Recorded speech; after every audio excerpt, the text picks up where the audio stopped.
Subhanahu wa taala yang diberkahi di bulan Ramadan ini sehingga kita bisa maksimal di dalam pelaksanaan ibadah di bulan ini. Sebelum berbicara lebih lanjut, secara singkat saya akan mengenalkan diri saya. Nama saya Muhammad Syukran Mukhtar. Panggilannya biasanya Syukran. Sangat mudah untuk diingat ya. Karena kalimat ini sangat populer di kalangan kaum muslimin, baik yang memiliki latar belakang pendidikan agama atau pendidikan umum. Alhamdulillah, nama saya Syukran. Sekarang masih studi, sama-sama menuntut ilmu, cuma studi saya di Jakarta meneruskan di tafsir Quran Institut PTIQ Jakarta. Menyelesaikan studi di ilmu syariah Lipia, Lembaga Ilmu Pendidikan Islam dan Arab, Universitas, sebuah kampus cabang Universitas Imam Muhammad Ibn Saud di Riyadh yang letak di Jakarta Selatan. Yang orang Jakarta tahu di depan Pejaten Village. Seperti itu. Kalau saya perhatikan dari wajah yang ada di gambar, sepertinya secara usia, kalau kata orang Betty lah kita, gitu ya. Beda-beda tipis. Anak-anaknya pun yang tampil irul mudik itu seusia dengan anak-anak saya. Artinya secara levelisasi usia kita agak jauh, dan pembicaraannya lebih hangat gitu, karena dekat dan lebih cair begitu. Baik, itu secara singkat perkenalan diri saya. Lebih lanjut nanti kita bisa berkomunikasi dengan media yang ada, baik WhatsApp maupun Instagram. Tadi ternyata dengan Mas Bayu sudah terkonek di Instagram. Barusan saya cek like Instagram saya, status kajian ini gitu ya. Alhamdulillah. Saudara-saudara sekalian, saya diminta untuk berbicara tentang satu tema. Terkait dengan satu tema yang berjudul mendesain kesiapan diri menghadapi hari akhir. Ini materi yang diberikan kepada saya. Sebelumnya barangkali ketika kita berbicara tema ini, berbicara desain untuk hari akhir, artinya kan persiapan. Sebelum kita berbicara terkait apa kira-kira desain yang perlu kita lakukan, persiapan apa yang perlu kita lakukan menjemput hari perpisahan dengan kehidupan dunia. Kita perlu berangkat dari dasar dahulu, bahwasannya yang perlu kita pahami adalah tidak ada yang kekal di dalam kehidupan ini kecuali Allah Subhanahu wa taala, dan apa yang diinginkan oleh Allah Subhanahu wa taala. Ini yang pertama. Tidak ada yang kekal kecuali Allah Subhanahu wa taala dan apa yang diinginkan oleh Allah Subhanahu wa taala. Di antara dalil yang menerangkan tentang hal ini adalah firman Allah Subhanahu wa taala, misalnya dalam Quran surat Al-Qasas, ayat yang barangkali cukup populer. Allah Subhanahu wa taala mengatakan kullu syai'in halikun illa wajhu. Segala sesuatu itu akan halik, akan hancur, tidak ada lagi. Ini Om Mafik. Ini nggak tahu sih, Om Fajar. kalau ini Akan sirna, akan selesai, itu mana halik. Dengerin dulu. Illa wajhu, kecuali adalah Nggak tahu sih. wajahnya Allah Subhanahu wa taala. Artinya zatnya Allah Subhanahu wa taala yang ada. Di ayat ini Allah menerangkan bahwasanya semua akan hancur, dunia ini termasuk adalah kehidupan kita. Dan yang tersisa hanyalah Allah Subhanahu wa taala. Dan ayat ini sesuai dengan logika kita. Bahwasanya di dalam logika kita kan ada yang namanya awal dan ada namanya akhir. Sebagaimana pertemuan pasti ada perpisahan. Permulaan studi menuntut ilmu kita, baik di jenjang S1, S2 maupun S3, ada permulaan, ada akhir. ada Diawali dengan pendaftaran, Enggak. tes, kemudian diterima, dan diakhiri dengan selesainya rangkaian studi atau DDO, gitu ya. Artinya ada awal dan ada akhir. Kita merasakan lapar dan kita juga akan kenyang, begitu. Dan kita memulai tidur, kita akan bangun dari tidur kita. Ini logikanya dalam kehidupan kita, dan apa yang dikatakan oleh Allah Subhanahu wa taala dalam Quran itu sesuai dengan logika kita, bahwasanya semua itu akan hancur. Tetapi Allah Subhanahu wa taala kemudian mentaksis dirinya hanya Allah Subhanahu wa taala sajalah. Yang kemudian diterangkan oleh para ulama, ada hal-hal yang kemudian dibuat oleh Allah Subhanahu wa taala ada, tetap bertahan Matiin aja. gitu ya. Yang itu sesuai dengan kehendaknya Allah Subhanahu wa taala. Nggak lihat. Ayat lain misalkan yang menegaskan bahwasanya semua itu akan selesai. Semua itu akan sirna adalah firman Allah Subhanahu wa taala di dalam Quran surat Ar-Rahman misalkan yang populer. Kullu man 'alaiha fan. Tidak. Kata Allah Subhanahu wa taala, semua yang ada di dunia ini itu hanyalah fana. Fan ini kan sudah menjadi kalimat yang direduksi dalam kehidupan kita, sudah melekat gitu ya. Maknanya sudah kita pahami. Fana hanya sementara begitu. Di laptop Kemudian dan yang tersisa adalah wa yabqa wajhu rabbika dzul jalali wal ikram, yang tersisa adalah Allah Subhanahu wa taala yang maha tinggi dan yang maha mulia. Ini dalil penegas dari Allah Subhanahu wa taala bahwasanya semua akan sirna. Akan tapi kemudian ada yang diterangkan dari Allah Subhanahu wa taala oleh para ulama berdasarkan keterangan beberapa dalil yang ada, dikatakan ada pengecualian dari apa yang dikatakan dalam Al-Quran surat Ar-Rahman tadi, kullu man 'alaiha fan. Ada beberapa hal yang diterangkan, itu ada 8 yang disebutkan oleh para ulama. Seperti yang diterangkan di dalam beberapa kitab tafsir ketika menafsirkan surat Ar-Rahman ini, samaniyatu hukmul baqa ya umuha minal khalqi wal bakun fi haizil adami wa hiyal arsh wal kursi wa nar wa jannah wa ajab wa arwah wa kadzalika lauhul qalam. Ini diterangkan oleh sebagian para ulama tafsir bahwasanya ada 8 hal yang dari makhluk Allah Subhanahu wa taala yang hukum kekekalannya merata gitu ya. Ya umuha minal khalqi al wal bakun. Jadi makna dari ketetapan maksudnya nanti setelah kehidupan ini selesai dengan kiamat misalkan, ada beberapa hal yang dibuat oleh Subhanahu wa taala dan ini kehendak Allah Subhanahu wa taala. Di saat yang lainnya itu sirna. Apa saja itu? Al-Arsh wal kursi, Arsh Allah Subhanahu wa taala yang tidak bisa kita tafsirkan. Kemudian al-kursi, bahwasanya Allah Subhanahu wa taala. Kemudian narul jannah, surga dan juga neraka. Kemudian nu'ajab wa arwahu kadzalika lahul mahmud. Kemudian adnab itu ditafsirkan sebagai tulang ekor gitu ya. Ini ditafsir lagi oleh para ulama kemudian, dan juga roh ketika kita selesai mati, roh itu nggak selesai, tapi ada dalam kehidupan akhirat, dan juga adalah lahu wal mahfuz, lahu wal qalam, catatan Allah Subhanahu wa taala dan penanya. Ini yang telah diterangkan oleh Allah Subhanahu wa taala. Tetapi selain itu semuanya adalah sirna. Semuanya tidak ada, akan hancur, dan ini adalah fitrah dalam kehidupan kita. Dan termasuk di dalamnya adalah kehidupan kita, nyawa manusia, cepat atau lambat kita semua akan mengakhiri kehidupan ini. Cepat atau lambat kita akan segera mengakhiri kehidupan ini. Sebab Allah Subhanahu wa taala menerangkan kullu nafsin dha'iqatul maut. Setiap orang yang bernyawa dia akan menemui kematian. Setiap yang bernyawa pasti akan menemui kematian. Dan kita sebagai orang makhluk yang bernyawa yang diberikan nyawa oleh Allah Subhanahu wa taala, kita akan berjumpa dengan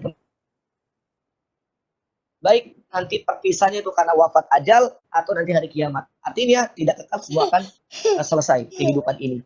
Dan ini yang harus dipahami oleh setiap orang yang beriman kepada Allah Subhanahu wa taala. Sebelum kita berbicara terkait dengan bagaimana mendesain kehidupan kita agar kita bisa bahagia nanti setelah bertemu dengan akhir dari kehidupan kita semua. Bahkan sekuat apapun kita, sehebat apapun kuasa kita, itu tidak akan bisa menyelamatkan kita dari takdir kematian yang telah Allah berikan. Allah catatkan untuk kita semua. Allah katakan seperti dalam Quran surat Al-Jum'ah misalkan, Allah menegaskan, "Qul innal mautal ladzi tafirruna minhu fa innahu mulaqikum." Katakan wahai Muhammad, innal maut, sesungguhnya kematian alladzi tafirruna minhu yang kalian berlari darinya. Kita berlari menjauh dari kematian. Fa innahu mulaqikum, sesungguhnya kematian itu pasti akan datang. Kemanapun kita pergi, dia akan datang. Ke Narakah, ke Jepangkah gitu ya, ke Koreakah, kemanakah. Ketika memang seseorang itu telah ditakdirkan oleh Allah akan wafat, dia akan begitu. Meskipun dia menjauh. Bahkan kemudian diterangkan oleh Allah Subhanahu wa taala dalam ayat lain, aina matakunu yudrikumul maut walau kuntum fi burujim musayyadah. Dimanapun engkau, itu kematian akan mendatangi engkau ketika telah tiba waktunya. Walau kuntum fi burujim musayyadah, walaupun kalian itu berada di bawah perlindungan benteng yang kokoh. Gitu ya. Pelindung apa? Obat-obatankah maknanya bisa ditafsirkan seperti itu? Supaya sehat abadi.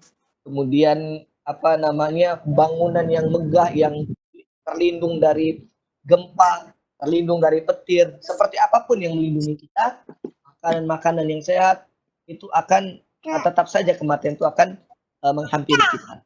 Karena ini adalah sebuah ketetapan yang telah diberikan oleh Allah Subhanahu wa taala kepada kita semua.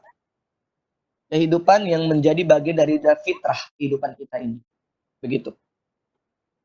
Dan kita menyaksikan di dalam kehidupan kita banyak orang yang dia dalam logika manusia sepertinya seolah-olah jauh dari kematian, melihat fisiknya masih sehat, kuat, usia masih muda, tetapi ajal menghampiri dia, terkadang tanpa sebab yang masuk akal gitu ya, seperti kecelakaan, sakit parah, hanya kepleset biasa tapi kemudian wafat, hanya tidur dan kemudian akhirnya bablas berkelanjutan gitu ya. Dan ini menjadi ketetapan Allah Subhanahu wa taala. Di sisi lain, kita melihat ada orang yang sudah sepuh, sudah tua, sudah sakit-sakitan, tapi kemudian dia masih bertahan dalam kehidupannya. Nyawanya masih sehat gitu ya. Allah Subhanahu wa taala belum mencabut nyawanya. Dan ini juga adalah ketetapan Allah Subhanahu wa taala. Nah, karena itu intinya adalah kematian adalah kepastian. Maka yang paling penting bagaimana adalah kita menyiapkan kematian. Ini penting. Sehingga nanti bagaimanakah kita mendesain kehidupan kita untuk akhir dari perjalanan kehidupan. Dan karena ini pula dalam kajian tazkiyatun nafs atau kajian tasawuf bisa dikatakan seperti itu, para ulama biasanya menyebutkan beberapa keterangan dalil, di antara adalah dua dalil Rasulullah SAW, dua hadis Rasul yang sangat erat kaitannya dengan kematian ini, yang maknanya serupa. Di antaranya adalah ketika Rasulullah SAW mengatakan, menyebut bahkan seseorang dengan istilah al-kayyis, yaitu seorang yang cerdas. Orang yang cerdas menurut Rasulullah Sallallahu Alaihi Wasallam dalam agama ini, yang cerdas itu adalah bukan orang yang paling banyak gelarnya, bukan orang yang kemudian paling lama studinya, paling jauh studinya, bukan juga orang yang paling bisa meraih kekuasaan, tetapi yang disebut oleh Rasulullah SAW sebagai orang yang cerdas itu adalah al-kayyis man dana nafsahu wa amila lima ba'dal maut. Bahwasanya al-kayyis, orang yang cerdas itu, kata Rasulullah SAW, adalah orang yang senantiasa mengoreksi dirinya dan serta beramal, melakukan persiapan-persiapan untuk kehidupan setelah kematian. Nah, inilah orang cerdas. Maka kajian kita pada kesempatan kali ini mendesain kehidupan untuk kehidupan akhirat kita, mempersiapkan dengan akhir dari perjalanan hidup ini. Mudah-mudahan ini bagian daripada proses kita menjadi seseorang yang disebut oleh Rasulullah SAW sebagai al-kayyis tadi. Itu orang yang cerdas. Begitu. Bahkan juga dalam hadis lain serupa yang sering dijadikan pijakan oleh para ulama ketika mereka mengawali kajian-kajian tentang tazkiyatun nufus, penyucian jiwa atau tasawuf. Dalam istilah lain, Rasulullah SAW bersabda, afdalul mu'minina ahsanhum khuluqa. wa aqiyasuhum aktsaruhum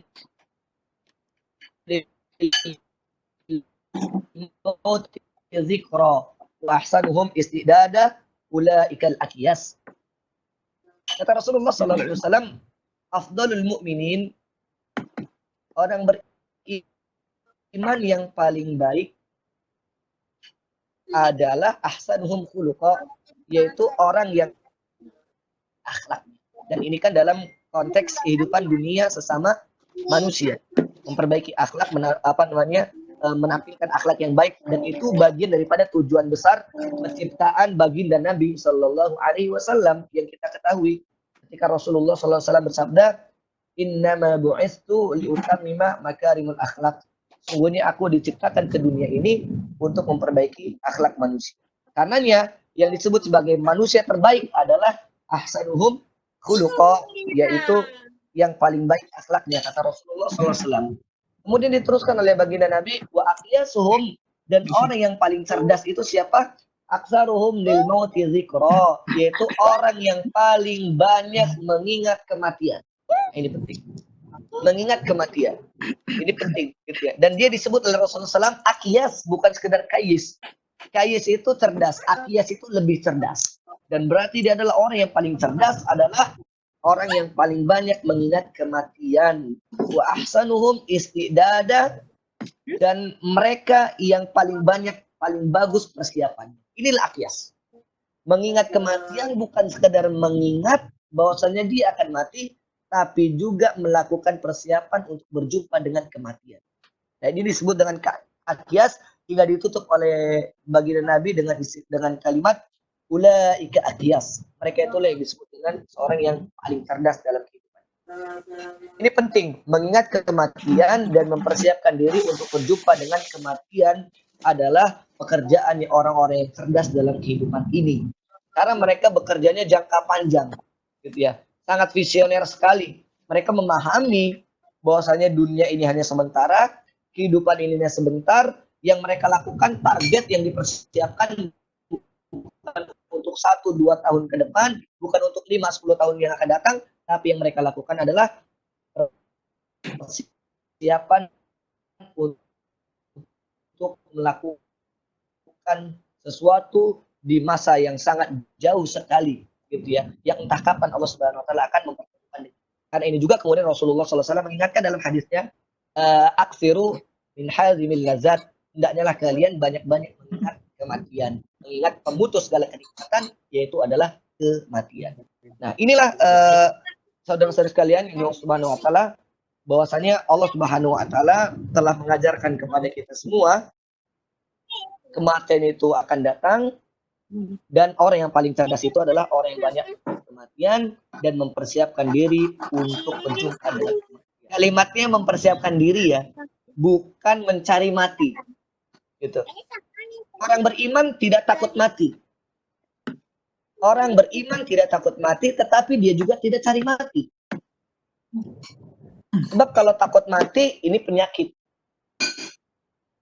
Penyakit, gitu ya. Orang yang takut mati adalah orang yang berpenyakit jiwanya. Sedangkan orang yang berani mati, mencari mati, dia adalah konyolan, kehilangan akalnya. Begitu. Nah, orang yang beriman itu tidak takut dengan mati, tetapi juga tidak mencari mati, namun dia mempersiapkan diri untuk berjumpa dengan kematian. Seperti itu. Ini juga nanti sekaligus menjawab pertanyaan terkait dengan suasana pandemi seperti saat ini. Banyak Pak pertanyaan yang terulang-ulang, di antaranya kenapa kita takut dengan corona, kok kita nggak takut dengan Allah, gitu ya. Kita mau ibadah, Allah akan menjaga dan segala macam. Ini banyak terbantah oleh para ulama.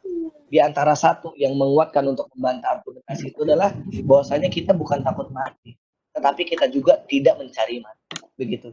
Kita mempersiapkan diri untuk mati. Maka ini, dan kemudian kita sekarang sudah sadar kita akan mati, kita akan selesai, gitu ya. Dan kita sering ingat kematian. Nah, kita ingin melakukan persiapan yang matang, mendesain kehidupan kita untuk sesuai dengan apa yang diinginkan oleh Allah Subhanahu Wa Taala. Nah, kira-kira desainnya seperti apa? Desain kehidupan yang sesuai dengan apa yang diinginkan oleh Allah Subhanahu wa taala, yang desain itu harus kita terapkan dalam kehidupan kita. Yang pertama adalah kita menjadikan aktivitas kehidupan kita kepada Allah Subhanahu wa taala ini adalah sebagai sebuah ibadah. Ini yang paling penting harus kita tanamkan. Sebab ini adalah tujuan besar dari penciptaan kita di muka bumi ini. Dalam ayat yang sangat populer, Allah Subhanahu wa taala mengatakan, "Wa ma khalaqtul jinna wal insa illa liya'budun." Tidaklah aku menciptakan jin dan manusia kecuali hanya untuk menyembah, beribadah kepadaku, kata Allah Subhanahu wa taala. Artinya, ibadah yang kita lakukan itu adalah kerjaan utama kita di dalam kehidupan. Ini penting. Akan tetapi nanti kemudian akan kita pahami mana ibadah itu, begitu. Nah, jadi kita pahami kembali kepada dalil tadi, tujuan kita adalah beribadah kepada Allah, maka apa-apa yang membenturkan dengan ibadah, maka itu harus kalah. Sehingga para ulama ketika menafsirkan ayat ini, ada di antara mereka dalam kajian tadabbur mengatakan, maka hendaknya seorang yang beriman itu menjadikan sholat itu, ibadah yang mahdhah itu, sebagai agenda prioritas utama dalam kehidupan dia. Nah, urusan-urusan selain ibadah mahdhah itu adalah hanya aktivitas mengisi waktu luang sebelum datangnya waktu ibadah.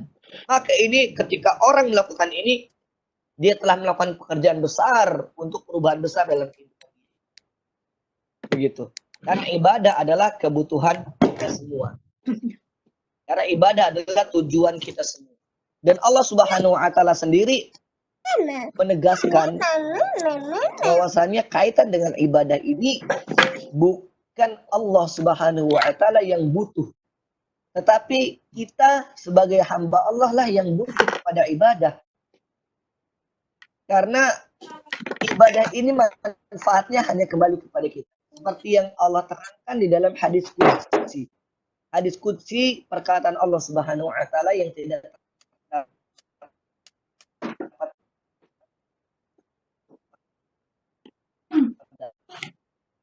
Al-Qur'an Al-Karim.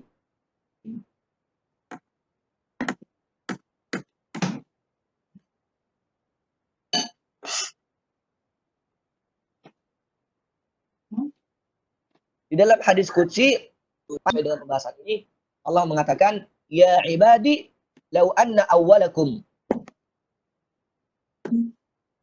rajulin wahidin minkum ma zada dzalika min mulki syai'a.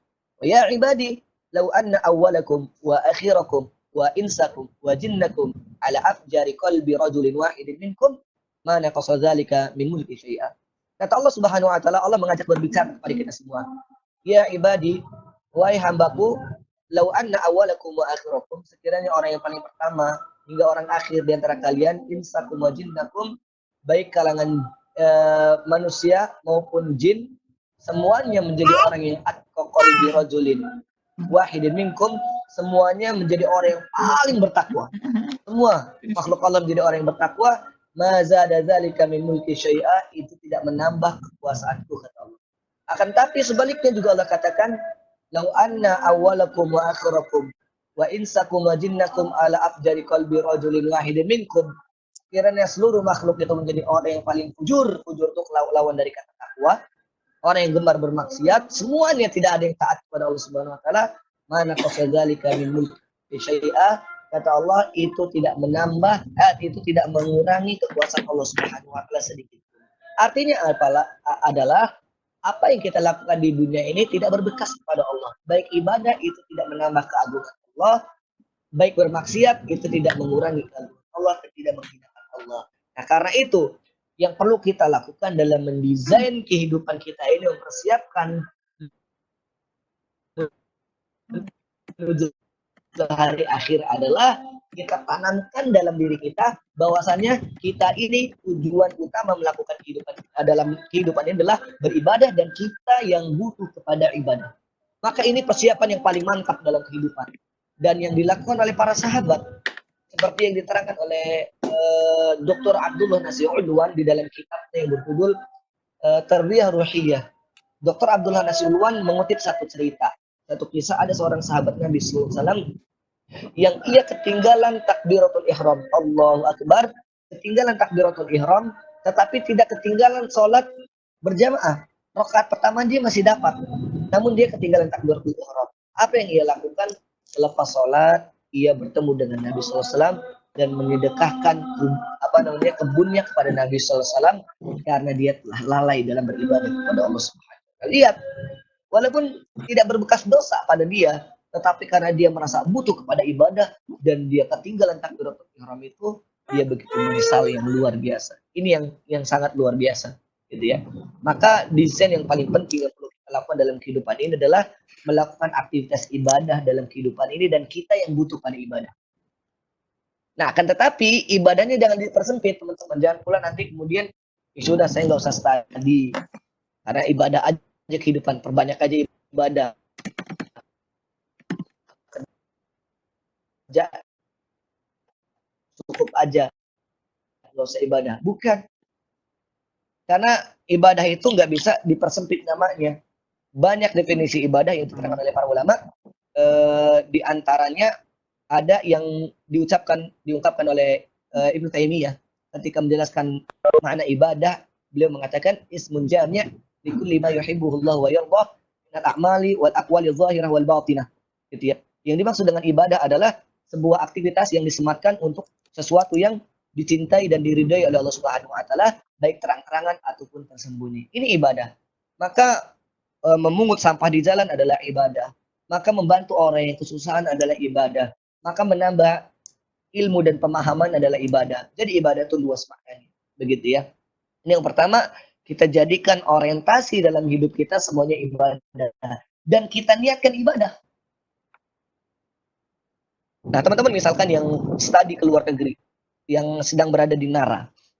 Maka ini aktivitas di Nara hanya aktivitas dunia ketika memang kerjaannya, niatnya hanya untuk menambah ilmu. Tetapi kalau misalkan diniatkan menambah ilmu untuk kemudian bisa menebarkan kebaikan begitu pulang ke Indonesia, gitu ya, menciptakan kemaslahatan, maka proses studi di sana, susah payahnya mengerjakan tugas dan lain sebagainya, itu bernilai ibadah di sisi Allah Subhanahu wa taala. Maka kita jadikan orientasi kita, aktivitas kita semuanya diniatkan untuk ibadah kepada Allah Subhanahu wa taala. Ini desain yang paling. Kemudian yang kedua, gitu ya. Bagian daripada desain terpenting juga adalah niat ketika melakukan ibadah itu karena Allah Subhanahu wa taala. Niat kita dalam melaksanakan semuanya karena Allah Subhanahu wa taala. Ini sesuai dengan apa yang disabdakan oleh baginda Nabi SAW, bahwasanya Nabi mengatakan innamal a'malu binniyat wa innamal likulli imri'in ma nawa. Sesungguhnya segala sesuatu itu tergantung dengan niatnya dan seorang itu akan mendapatkan apa yang diniatkannya. Man kana hijratu ila Allah wa rasulih, ila Allah wa rasulih. Barang siapa yang hijrahnya karena Allah dan Rasulnya, maka dia Allah dan Rasulnya. Maka hijratu lidunya yusibuha aw imra'atin yankiwa, hijratu ila ma hajara ilaih. Barang siapa yang nikahnya karena dunia atau wanita yang ingin dinikahi, maka dia akan mendapatkan sebatas itu saja. Sama dengan teman-teman. Tadi saya katakan studi ke Nara, apa yang menjadi niat kita? Kalau niat kita studi ke Nara misalkan supaya mendapatkan keberkahan dari Allah, keridhaan Allah, Allah menginginkan kita belajar, menyuruh kita belajar, maka itu bernilai ibadah. Apalagi kemudian memiliki tujuan jangka panjang. Setelah selesai studi itu, saya akan mengolah apa yang saya miliki berupa ilmu dan pemahaman serta pengalaman menjadi sesuatu yang berharga, sesuatu yang bermanfaat begitu pulang ke Indonesia, maka itu lebih bernilai ibadah di sisi Allah Subhanahu wa taala. Kalau niatnya salah, maka dia salah. Sebaik apapun amalnya. Ibnu Taimiyah pernah mengatakan, ma laisa lillahi la yanfa' wa la yadum. Yang dikerjakan bukan karena Allah, maka dia tidak bermanfaat dan tidak akan bertahan lama. Ini penting poinnya. Bahkan kemudian di dalam hadis bab niat. Seperti yang terangkan dalam kitab Riyadhus Shalihin, Imam An-Nawawi meletakkan satu hadis Rasulullah SAW dalam pembahasan niat, ketika Rasulullah SAW mengatakan, menceritakan dalam hadis yang panjang ya, nanti di hari akhir itu akan dipanggil beberapa orang oleh Allah Subhanahu Wa Taala. Di antara yang akan dipanggil itu adalah orang yang berilmu, yang punya ilmu. Kemudian orang yang bersedekah. Yang kedua dan yang ketiga adalah orang yang berjihad. Orang yang berilmu dipanggil, ditanya oleh Allah, apa yang kau lakukan di dunia? Dia mengatakan, ya Allah, aku menuntut ilmu, aku mengerjakan ilmu ya Allah, gitu ya. Aku mengamalkan ilmuku supaya mendapat keridhaanmu. Apa kata Allah? Kadzabta, engkau berdusta. Sungguhnya engkau menuntut ilmu supaya engkau disebut orang yang berilmu. Engkau pengen dipandang oleh orang lain dan engkau mendapatkan gelar itu sudah di dunia. Sekarang malaikat tolong seret dia dan lempar ke neraka. Lihat, ada orang berilmu yang dibegitukan oleh Allah. Maka ketika melihat orang alim, kita doakan supaya niat dia baik. Karena tidak selamanya orang alim itu nanti akan selamat dari neraka Allah Subhanahu wa Ta'ala. Kalau niatnya salah, maka dia salah. Termasuk alim dalam urusan agama. Alim ini kan artinya mengerti, punya pemahaman. Teman-teman bisa disebut sebagai alim. Alim dalam fan masing-masing, dalam keilmuan masing-masing. Yang ilmunya fisika, maka dia orang berilmu dalam fisika. Alim fil fisiki, dalam fisika, begitu ya. Dan juga dalam kimia dan lain sebagainya. Alim dalam fikih, alim dalam tafsir, dan lain sebagainya. Yang kedua adalah orang yang bersedekah. Dipanggil oleh Allah, apa yang kau lakukan? Dia mengatakan, aku bersedekah ya Allah, mengeluarkan infak, membantu orang yang membutuhkan untuk mendapatkan keridhaan. Allah mengatakan, kadzabta, kau berdusta. Kau bersedekah supaya engkau disebut sebagai orang yang dermawan. Bukankah engkau telah mendapatkan gelar itu, pujian itu? Sekarang malaikat tolong seret dia dan lemparkan. Diseret dan dilempar. Diseret oleh malaikat, bukan sekedar dilemparkan. Waliyatubillah, kita berlindung pada Allah, mudah-mudahan tidak menjadi orang seperti itu. Dan yang terakhir, orang yang berjihad, melakukan amal jihad, ya. Jihad apa namanya, medan pertempuran. Kita tahu jihad itu seperti apa. Bukan amal yang ringan. Dalam hadis disebutkan afdalul a'mal, salah satu amal terbaik di sisi Allah jihad. Tetapi mujahid ada yang dipanggil oleh Allah Subhanahu wa Ta'ala, apa yang kau lakukan? Dia mengatakan, ya Allah, aku berjihad, aku berjuang membela agamamu hingga aku mati, ya Allah, mati syahid. Apa kata dia? Kadzabta, kau berdusta.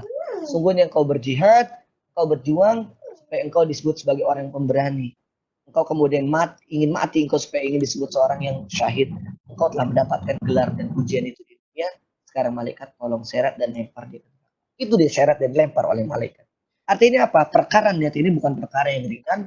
Perkara yang niat inilah perkara yang berat, perkara yang bukan sepele, yang harus menjadi perhatian kita bersama. Nah, termasuk teman-teman ketika merencanakan studi sudah sampai Nara di sana, sayang kalau perjalanan teman-teman sudah jauh ke Nara, jauh dari keluarga, ayah, ibu, walaupun bisa melihat melalui video, gitu ya. Tetapi kan kita tidak bisa jumpa secara langsung, jauh dari teman-teman. Kemudian rindu dengan masakan Indonesia, suasana Indonesia dan lain sebagainya. Sayang kalau itu kemudian nyampe ke sana hanya mendapatkan keutamaan-keutamaan dunia saja, jalan-jalan, gitu ya, ilmu yang membahagiakan dan lain sebagainya. Tetapi kita tidak mendapatkan keberkahan pahala ukhrawi. Sungguh sayang sekali. Maka apa yang dilakukan jauh di sana itu bisa bernilai ibadah, gitu ya, bisa menjadi sesuatu yang dahsyat untuk kehidupan akhirat kita. Manakala teman-teman selama studi di Nara sana itu meniatkan orientasinya karena Allah Subhanahu wa Ta'ala. Itu yang kedua. Kemudian yang ketiga, desain untuk kehidupan akhirat.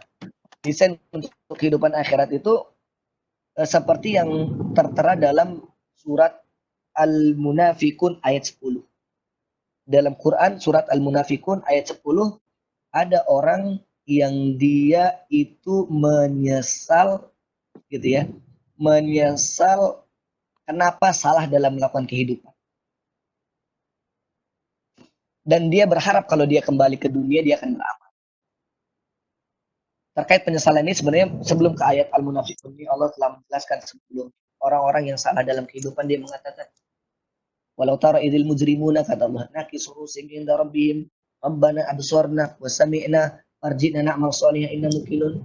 Kata Allah, lihatlah nanti orang-orang muslim di akhirat itu, nakisu rusihim inda rabbihim, mereka menundukkan pandangan di depan Allah, Kemudian mereka mengatakan Rabbana absorna wa sami'na, ya Allah, kami setelah melihat sekarang, kami mendengar, arji'na na'mal sholihah, kembalikan kami ke dunia. Inna mukinun, sungguhnya kami sekarang percaya. Nah, itu penyesalan. Dan di antara bentuk penyesalan mereka yang terdapat pada Quran surat Al-Munafiqun. Apa itu? Mereka ingin kalau dikembalikan ke dunia, mereka melakukan amal sedekah. Allah mengatakan wa anfiqu mimma razaqnakum min qabli ayati ahadukumul maut fayaqul rabbi laula akhartani ila ajalin qarib fa asaddaqu wa akum minas solihin. Lihat, dia berharap ketika Allah perintahkan untuk berinfak, bersedekah dari rezeki yang Allah berikan sebelum datangnya maut. Hingga nanti orang yang salah ketika datang itu mereka mengatakan rabbi laula akhartani ila ajalin qarib, ya Allah, sekiranya Engkau tunda dulu kematian aku, ya Allah. Artinya dia pengen hidup dulu. Apa yang dia ingin dia lakukan kalau orang yang di akhirat itu pengen kembali ke dunia? Dia ingin melakukan fa asaddaqa wa akum minas solihin. Ya Allah, aku ingin bersedekah dan aku ingin menjadi orang-orang yang soleh. Maka desain yang baik untuk mempersiapkan diri menuju kematian yang akan berjumpa itu pasti itu adalah dengan memperbanyak infak dan sedekah kita. Dan infak sedekah ini dilakukan secara konsisten, itu yang terbaik walaupun dia kecil. Berinfak harian Rp1.000 itu jauh lebih baik daripada berinfak 10 juta kemudian nanti lama berinfak lagi tahun depan dan segala macam. Sebab Rasulullah SAW mengatakan in ahabal a'mal illallahi adwamuha wa in qallah. Sungguhnya amal yang paling dicintai oleh Allah Subhanahu wa taala adalah adwamuha, yang paling konsisten, wa in qalla, walaupun dia sedikit. Sehingga ulama membuat satu kaidah, al-qalilud daim khairun minal katsir al-munqati'. Sedikit namun berkelanjutan terus-menerus konsisten lebih baik daripada banyak namun terputus. Maka ini penting. Kemudian yang terakhir, bagaimana upaya kita mendesain kehidupan akhirat kita dengan baik, gitu ya. Apa yang Allah terangkan di dalam Quran surat Al-Furqan. Saya pengen teman-teman di sana nanti mentadaburinya. Surat Al-Furqan itu ayat 27 sampai 29. Nanti ditadaburi Al-Furqan ayat 27 sampai 29. Bunyinya begini. Yauma ya'addu adh-dhalimu 'ala yadayhi yaqulu ya laitani takhadtu ma'ar rasuli sabila. Ya wailata laitani lam attakhid fulana khalila laqad adallani 'an dzikri ba'da idh ja'ani wa kana syaitanu lil insani khadula. Kata Allah, orang-orang zalim itu nanti ya'addu, mereka menggigit jari mereka. Menggigit jari mereka sampai jari mereka itu berdarah dan putus tuh mereka punya jari. Kenapa? Nyesel. Kayak kita, kalau kita nyesel kan kita nyalahin diri ya. Misalkan ujian misalkan yang teman-teman study. Ada satu pembahasan, satu sub materi nggak kita baca. Sub materi nggak kita baca, karena kita bilang, ini mah udahlah, saya tinggal aja, ini kayaknya nggak diperhatikan oleh ini dan ini nggak penting-penting amat. Saya nggak tahu ini juga nggak masalah dan ujian pun nggak akan ditanya. Kita tinggalkan misalkan, padahal kita lihat malamnya itu. Kemudian besok ujian, ternyata soalnya tentang itu. Wah, itu gimana yang terjadi? Biasanya kita menyalahkan diri sendiri. Coba semalam ya Allah, nyesal sekali saya gini-gini. Nah, orang-orang zalim itu di akhirat menyesal, maka dia menyesalnya sampai menggigit jari mereka, berdarah dan mungkin putus tuh mereka punya jari, dan mereka mengatakan, ya laitani takhadtu ma'ar rasuli sabila. Ya Allah, sekiranya aku dulu di dunia menempuh jalan yang ditempuh oleh Rasul. Lihat, mereka menyesal salah memilih jalan. Mereka ingin jalan hidup mereka itu kalau kembali ke dunia, mereka menempuh jalan yang telah ditempuh oleh Rasulullah SAW. Tapi ini penyesalan yang ringan karena mereka mengatakan ya laitani. Tapi terusan ayatnya lebih dahsyat lagi, bukan sekadar laitani, tapi digambarkan oleh Allah. Mereka mengatakan ya wailata laitani lam attakhid fulana khalila. Wailata itu artinya menghardik, bodohnya aku, celakanya adalah aku, gitu ya. Pokoknya semua dipukul segala dia menyesal sampai menggigit itu. Laitani lam attakhid fulana khalila, sekiranya dulu aku tidak menjadikan fulan sebagai temanku. Laqad adallani an dzikri, mereka telah mengingatkan, melalaikanku dari berzikir. bada ija'ani, setelah sebelumnya aku paham datang peringatan itu, maka syaitonul insani khadulah, setan itu memang pengaruh buruk buat kita, buat manusia. Nanti tadaburi Al-Furqan 27-29. Nah, artinya apa yang perlu kita lakukan? Allah menggambarkan nanti penyesalan besar orang akhirat itu adalah karena dia salah memilih teman dan lingkungan. Nah, kalau kita ingin mendesain kehidupan kita, kehidupan yang ukhrawi, maka desainlah lingkungan kita, lingkungan yang kondusif untuk mempersiapkan kehidupan akhirat kita. Bukankah Rasulullah SAW pernah sudah berwasiat, gitu ya? Almaru ala dini khalilihi, falyanzur ahadukum man yukhalilu. Seseorang itu tergantung agama temannya, maka perhatikanlah siapa yang menjadi teman kalian. Rasul sudah mengingatkan. Bahkan orang Arab mengatakan, as-sahibu sahib, teman itu bakal menarik. Ima ilal jannah wa ima ilal nar, baik menarik menuju surga ataupun menarik menuju neraka. Begitu. Jadi pengaruhnya sangat kuat lingkungan ini. Seseorang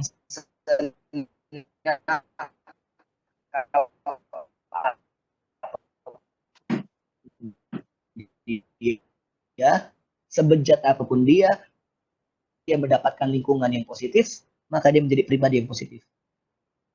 Dan sebaliknya, seseorang yang baik seperti apapun, gitu ya, seorang yang berprestasi bagaimanapun, tapi kemudian dia masuk dan hidup di lingkungan yang negatif, maka lambat laun dia pun menjadi pribadi yang negatif. Maka karena itu, untuk kehidupan akhirat kita pastikan kita berada pada lingkungan yang mendukung untuk kita mempersiapkan kehidupan akhirat kita. Kalau tidak, maka ayat ini nanti jangan sampai berlaku pada kita ketika di akhirat kita menggigit jari kita sampai berdarah dan putus jari kita dan kita menyesal dan kita minta kembali, namun kesempatan itu tidak ada lagi. Maka teman-teman sekalian, barangkali itu yang menjadi satu buah pengantar. Kalau ini dikatakan pengantar karena mengingat materi, ini sudah jam 3:30 di Indonesia ya, di Jakarta. Waktu asar juga sudah masuk gitu ya. Dan jam-jam 4 kurang lebih 4 lewat sedikit bisa jadi ya, boleh gitu ya. Saya ada kajian kitab Ta'lim al-Muta'alim melalui Zoom begitu.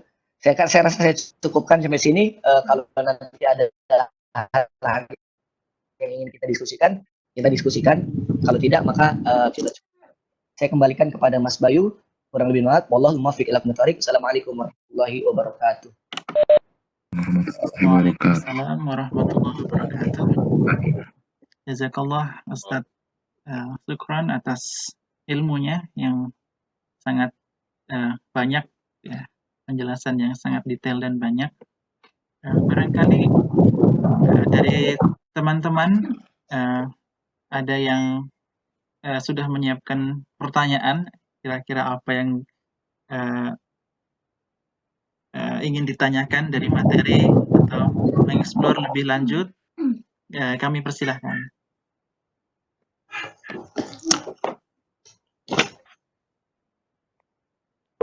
Assalamualaikum Ustaz.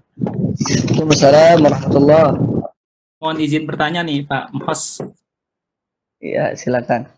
Ya, Ustaz, saya terkait pembahasan dengan niat ya.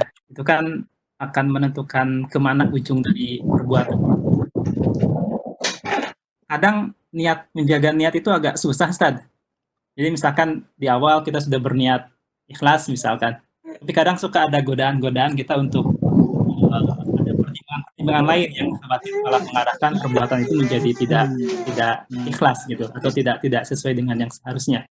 Itu bagaimana Ustaz kiat-kiat untuk bisa tetap dengan niat yang lurus bahwa apa yang kita lakukan. Contoh kita sekarang lagi studi misalkan. Kadang suka ada godaan-godaan, wah ketika nanti kan dapat gelar ini, dapat apa-apa gitu kan. Jadi seolah-olah membelokkan dari niat yang Jazakallah. Baik.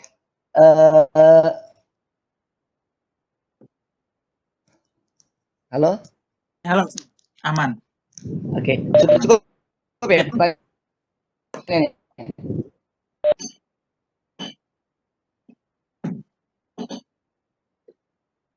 Halo? Ya, halo. Aman Ustaz, aman. Yang saya tangkap pertanyaannya satu ya. Ya, yang saya tangkap pertanyaannya satu, bagaimana menjaga keikhlasan, begitu ya?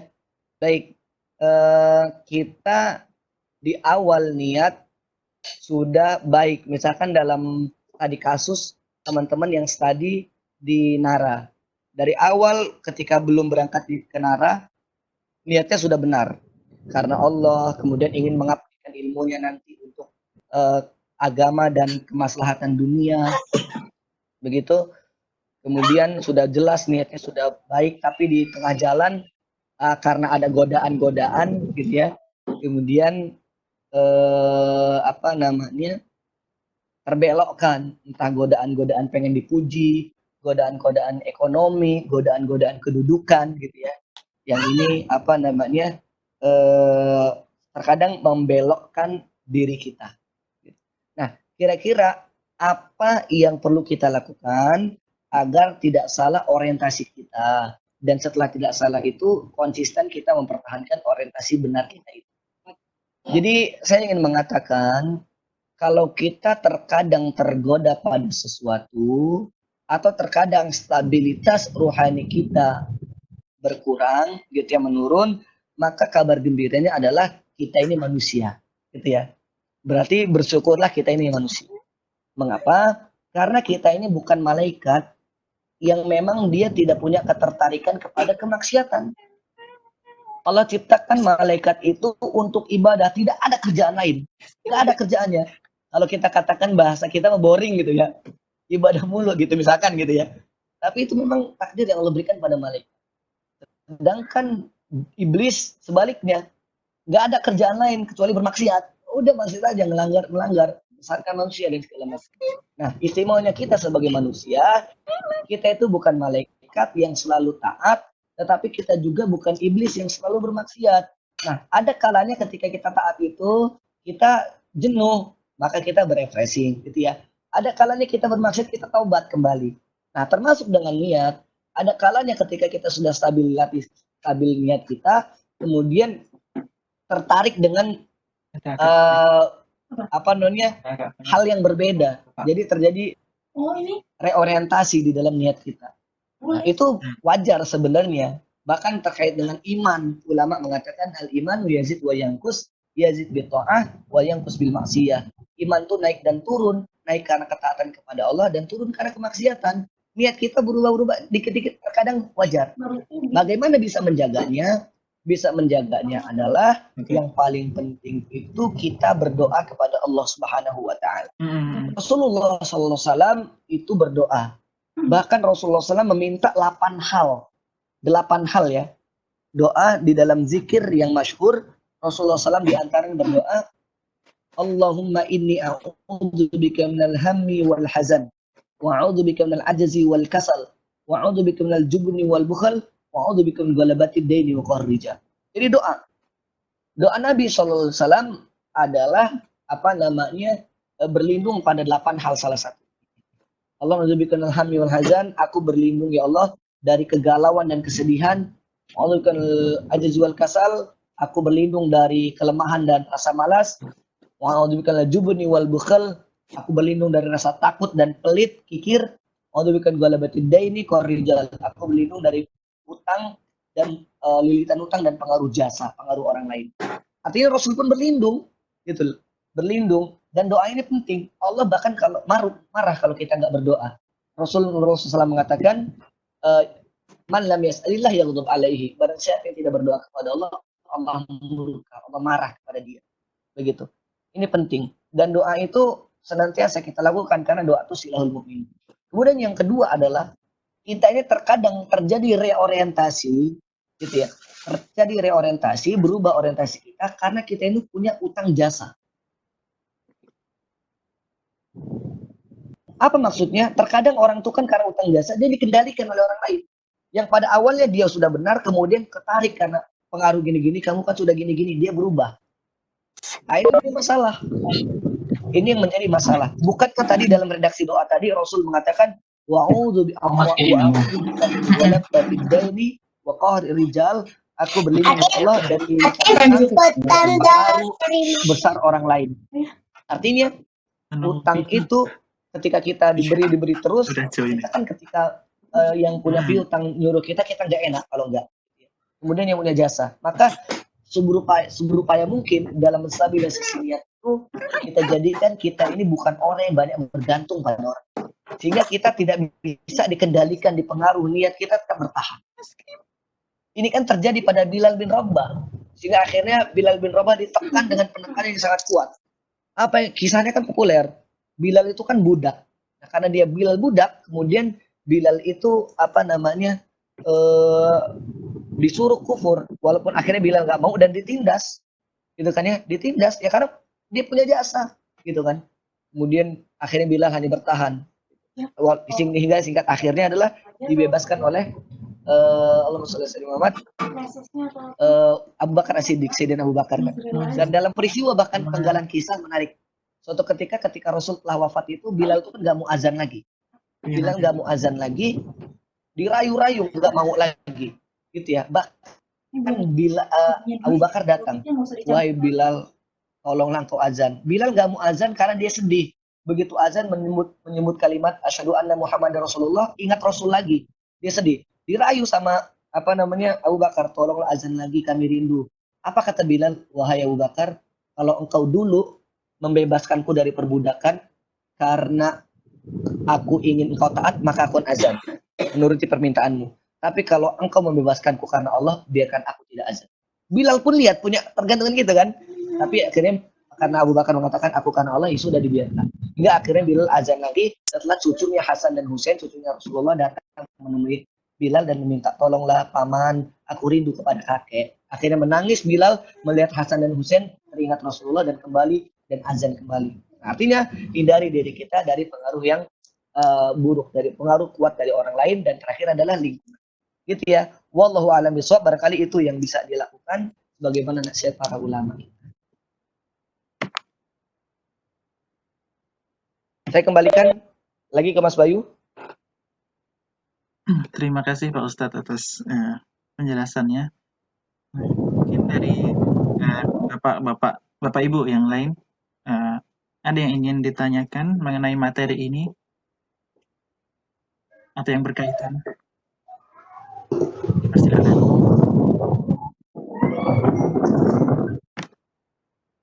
Jika belum, saya mau tanya juga Pak Ustadz. Silakan Mas Bayu. Sudah disebutkan dalam salah satu ayat di surat Al-Qasas itu ya Pak Ustadz, kalau kita menitik beratkan kepada akhirat tetapi juga tidak meninggalkan kehidupan dunia, begitu Pak Ustadz. Nah, apakah antara dunia dengan akhirat itu haruskah kita katakanlah seimbang dalam dunia dan akhirat itu seimbang, dan apakah seimbangnya itu adalah 50-50 atau tetap akhirat yang diutamakan, begitu Pak Ustadz? Karena mungkin untuk yang berkecimpung atau memang bidangnya agama, kemudian jurusannya juga agama, itu sangat mudah untuk belajar agama, begitu, karena memang sehari-hari yang ditekuni adalah agama. Tetapi kita yang terutama saya ya, yang kimia begitu, yang backgroundnya bukan agama, dan sehari-hari ya kebanyakan berjibakunya di kimia gitu Pak Ustadz, sampai seakan-akan untuk yang benar-benar ibadah mahdhah itu mungkin kadang sedikit waktunya untuk dilaksanakan begitu. Jadi apakah kata seimbang untuk dunia dan akhirat itu adalah 50-50 atau bagaimana? Mohon penjelasannya Mas.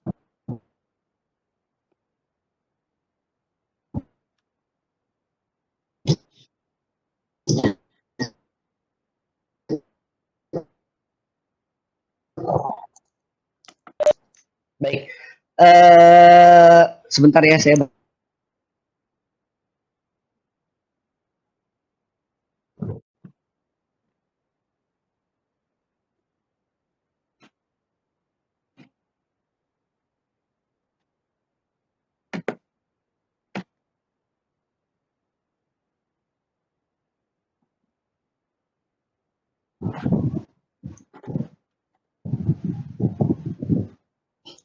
Baik, terima kasih Mas Bayu pertanyaannya. Barangkali ini mudah-mudahan untuk pertemuan kali ini jadi pertanyaan terakhir ya. Karena setelah ini saya lanjut ke ada kajian akhlak. Kalau misalkan nanti belum puas Siap, atau ada siap. hal lain, nggak apa-apa kita lanjut diskusi kita nanti kita cari waktu berbeda atau tema ingin berubah dan segala macam. Nah, ya, ayat yang dikutip tadi Mas Bayu kan nanya terkait dengan keseimbangan ya. Keseimbangan. Mas Bayu tadi berbicara ayat surat Qasas ya. Ayat yang dikutip Mas Bayu sebenarnya sudah menjawab pertanyaan. Sudah menjawab pertanyaan.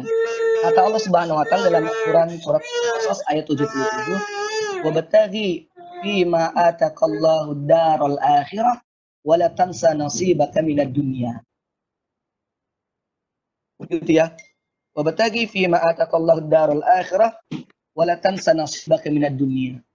Ayat ini berbicara terkait dengan bagaimana seorang muslim itu, seorang mukmin itu mengatur kehidupan akhirat dan kehidupan dunianya. Mengatur kehidupan akhirat dengan kehidupan dunianya. Artinya nggak boleh seorang itu soleh melupakan agama, nggak boleh. Masih ingat ada 3 orang sahabat yang datang ke rumah Sayyidah Aisyah dan bertanya tentang amalnya Rasulullah, dijelaskan oleh Sayyidah Aisyah, kemudian mereka iri. Sehingga mereka mengatakan, "Fama zanahnu bi Rasulillah sallallahu alaihi wasallam." Bagaimana kita ini di hadapan Rasulullah, nggak ada apa-apanya. Kalau kita itu kalimat kita hanya butiran debu gitu kan ya. Nggak ada bandingannya dengan Nabi. Sehingga mereka satu mengatakan, kalau gitu aku ingin puasa dan nggak putus. Satu lagi mengatakan aku ingin sholat malam nggak henti. Satu lagi mengatakan aku tidak akan menikah. Didengar oleh Nabi. Sehingga Nabi mengatakan, siapa yang bilang tadi? Apakah kalian mengucapkan gini? Iya Nabi. Apa kata Nabi? Dengarlah. Ini atqakum lillah. Aku ini orang yang paling bertakwa kepada kalian. Tapi aku ini usolli wa arqud. Aku ini sholat dan juga aku tidur. Asumu wa uftir, aku puasa dan aku juga berbuka. Wa atazawwajun nisa, dan aku menikah. Maka artinya taat yang diinginkan oleh Allah bukan taat yang lebay sehingga melupakan urusan dunia, apalagi menikah, istirahat, makan. Ini kan kebutuhan asasi dalam kehidupan dunia. Begitu. Tetapi nggak boleh juga kita menjadi dunia, orientasinya dunia. Dunia, maka ini disebut sebagai abdud dunia, hambanya dunia. Nggak boleh juga. Makalah terjadi prinsip keseimbangan. Nah, prinsip keseimbangannya itu berapa persen? Apakah 50-50 atau seperti apa? Terjawab dalam ayat yang disebut oleh Mas Bayu. Silakan nanti buka semuanya teman-teman. Surat Al-Qasas ayat 77. Allah katakan, "Wabtaghi fima ataqallahu darul akhirah. Wa la tansa nasibaka minad dunya." Lihat, Allah berbicara tentang akhirat dan dunia. Ketika Allah berbicara tentang akhirat, Allah katakan, "Wabtaghi fima ataqallahu ad-darul akhirah." Ibtaghi itu artinya kejarlah. Kejarlah. Bersungguh-sungguhlah, bersusah payahlah untuk mendapatkan kebahagiaan akhirat. Lihat, ini dalam makna akhirat. Untuk akhirat kita itu suruh totalitas. Keluarkan segala kemampuan kita, habis-habisan lah di situ. Tetapi jangan lupa urusan dunia, kata Allah, wala tansa nasibaka minad dunya. Jangan lupa kalian juga tinggal di dunia, butuh kepada bagian dunia. Artinya pada kalimat dunia Allah hanya mengatakan wala tansa, jangan lupa. Maknanya apa? Sekedarnya saja, itu intinya. Jadi keseimbangan yang diinginkan oleh Allah tetap porsi akhirat itu yang lebih banyak, lebih besar. Nah, dunianya sebatas apa? Dunianya sebatas kita bisa nggak minta-minta kepada orang lain, bisa lebih, bisa menabung. Ya kebutuhan dasar, rumah punya misalkan, kemudian mobil punya, kemudian tabungan bisa, anak sekolah setidaknya tidak pusing, untuk makan bisa, untuk ibadah tenang. Itu kan kebahagiaan hakiki pada dunia. Nah, kalau kita kejar dunia, jumlah nominal, itu kita nggak akan pernah bahagia. Bahkan ada kalimat begini, ini kalimat diucapkan bukan oleh ulama, oleh tokoh yang bukan muslim juga. Pernah dengar teman-teman nama Bob Marley? Gitu ya. Bob Marley, siapa Bob Marley? Bob Marley itu kan gimbal, ganja, identik seperti itu. Tapi ada kalimat menarik dari Bob Marley, saya share itu. Saya share. Sehingga saya tertarik dengan kalimat ini karena kan kita ngambil ilmu bukan dari siapa orangnya, tapi kalau dia ilmunya bagus kita ambil hikmahnya. Bob Marley mengatakan begini, uang adalah angka. dan angka itu nggak ada ujungnya, nggak ada akhirnya. Maka barang siapa di antara kita yang menjadikan standar kebahagiaannya ada pada angka, maka proses mencari kebahagiaan kita tak akan pernah ada akhirnya. Masya Allah, kalimatnya cakep sekali. Teman-teman yang di fisika, teman-teman yang di matematika, yang di kimia tentu tahu angka paling banyak itu berapa. Nggak ada ujungnya kan? Terus ya, 1.000.000, ada yang lebih banyak, ada miliar, ada. Maka kalau orientasi kita dunia nggak ada ujungnya tuh. Maka kalau kita pengen dunia itu, target kita punya pengen dunia itu apa? Itu dulu teman-teman. Target dunia itu apa? Saya pengen apa? Dunia batasi, tapi akhirat kejar sebanyak-banyak. Nah terkadang kita itu lupa. Sampai ada orang korupsi misalkan. Dia lupa, kadang nggak korupsi pun uang dia 7 turunan nggak habis.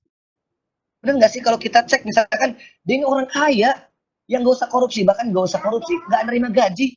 Dia ini udah kaya raya. Ya dedek sambil. Dia ini, nanti. Iya, ya.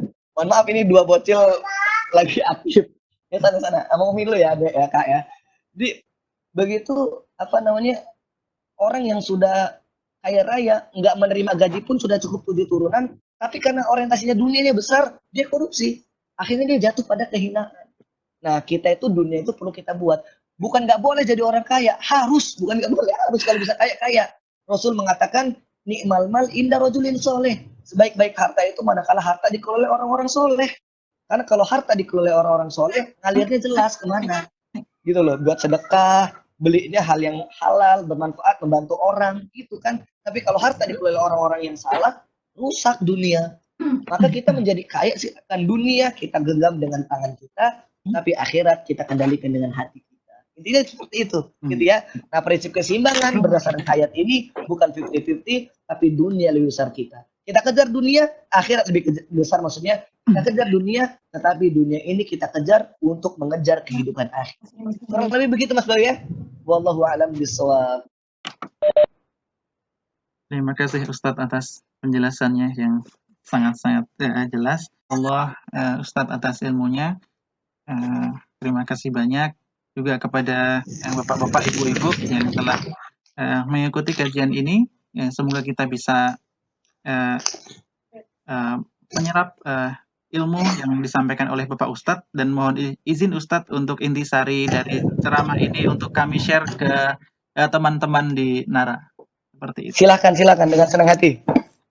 Nah, kemudian karena waktu yang memang sangat tepat sekali pukul 18 di sini, maka izinkan saya untuk memohon maaf bila ada kesalahan dalam memandu acara ini, dan sekalian saya tutup. Insya Allah kita akan bertemu lagi di kesempatan di pekan mendatang. Astagfirullahaladzim. Terima kasih untuk semuanya. Izin untuk menutup meeting ini. Wassalamualaikum warahmatullahi wabarakatuh. Waalaikumsalam warahmatullahi wabarakatuh. Waalaikumsalam.